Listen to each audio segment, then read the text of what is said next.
Leviticus chapter 10. The sin of Nadab and Abihu. Aaron's sons Nadab and Abihu put coals of fire in their incense burners and sprinkled incense over them. In this way, they disobeyed the Lord by burning before him the wrong kind of fire, different than he had commanded. So fire blazed forth from the Lord's presence and burned them up, and they died there before the Lord.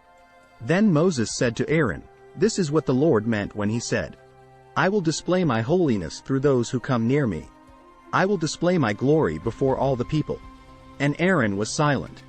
Then Moses called for Mishael and Elzaphan, Aaron's cousins, the sons of Aaron's uncle Uzziel.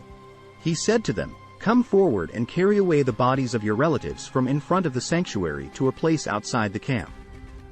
So they came forward and picked them up by their garments and carried them out of the camp, just as Moses had commanded.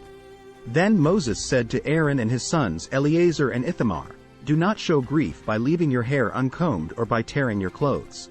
If you do, you will die, and the Lord's anger will strike the whole community of Israel. However, the rest of the Israelites, your relatives, may mourn because of the Lord's fiery destruction of Nadab and Abihu. But you must not leave the entrance of the tabernacle or you will die, for you have been anointed with the Lord's anointing oil." So they did as Moses commanded. Instructions for priestly conduct.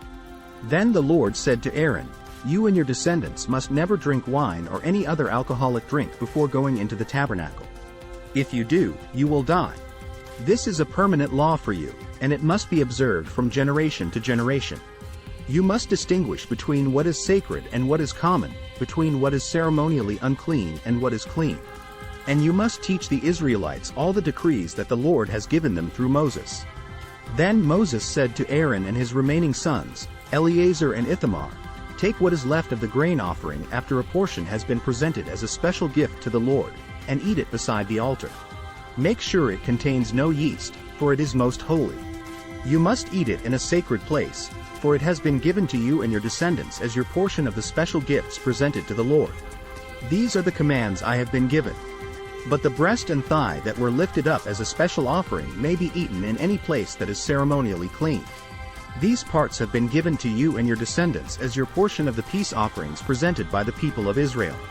You must lift up the thigh and breast as a special offering to the Lord, along with the fat of the special gifts. These parts will belong to you and your descendants as your permanent right, just as the Lord has commanded." Moses then asked them what had happened to the goat of the sin offering. When he discovered it had been burned up, he became very angry with Eleazar and Ithamar, Aaron's remaining sons. "Why didn't you eat the sin offering in the sacred area?" he demanded. "It is a holy offering.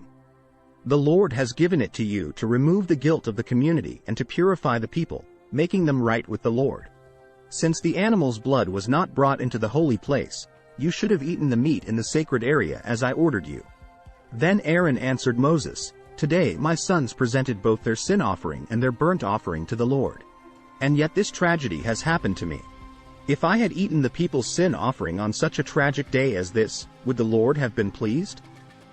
And when Moses heard this, he was satisfied. Thanks for watching.